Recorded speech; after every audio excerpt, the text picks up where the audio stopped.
And the question, though, I think, and you do radio, and I do love radio. I do miss radio because you get to talk to people. You get to talk to actual people and callers. So when people are calling you, and specifically black people, what are they saying they feel they have not gotten out of having voted consistently for Democrats and for Joe Biden? Upward mobility.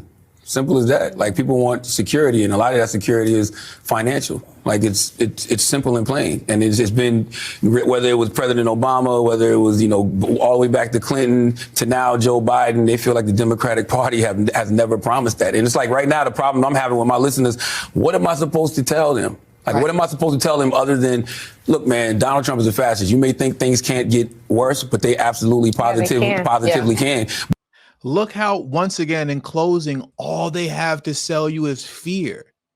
He's going to discuss how you're not scared. I can't use fear anymore. What am I supposed to tell them? What am I supposed to tell them? They're not being governed by fear anymore. Listen to this.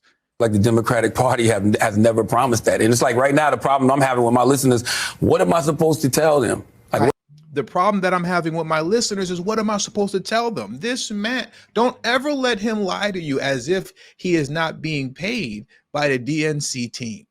Don't ever let this man lie to you. When he's saying, what am I supposed to tell them?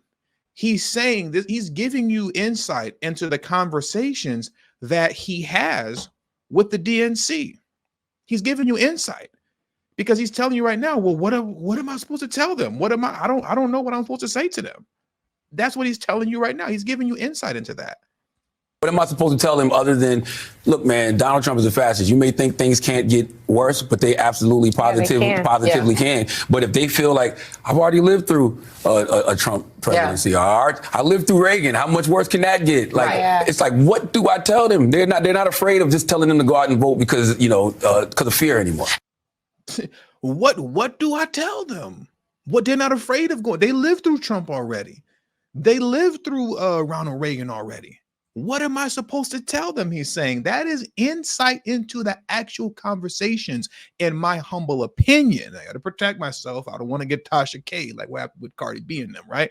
But in my opinion, he's giving you insight into the conversations that he has with the DNC leadership team. I don't know what to tell black folks anymore. They lived through Reagan. They lived through Trump. I can't just tell them, democracy is on the ballot. Fear isn't working the way it used to, and it shouldn't. None of what we do in life, let alone politics, should ever be governed by fear. It should be governed by a sound mind and logic.